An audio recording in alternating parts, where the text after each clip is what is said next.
So next up we have our Shabdam.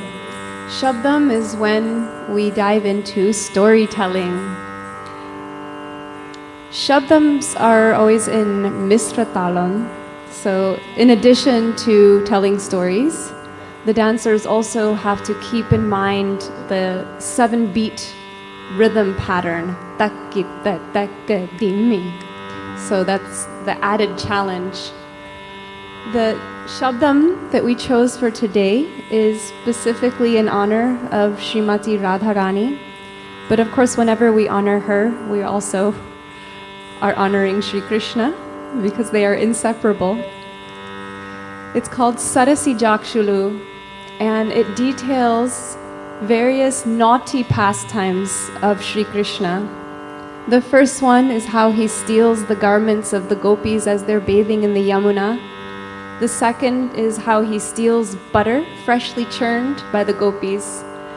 The third is how he calls them for the Ras dance in the forest, but then he disappears and leaves them alone in the forest in the middle of the night.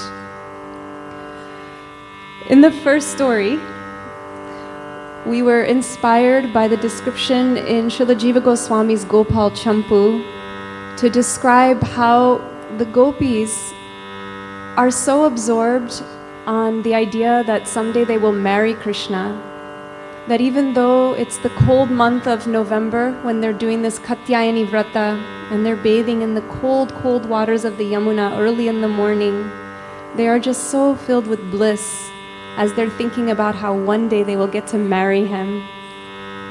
And if you watch carefully, you'll see that the gopi is talking to her friends and she's basically imagining how Krishna will look as a groom and how he will be dressed so beautifully and how he will take her hand and she'll feel so shy as he takes her with him to his home.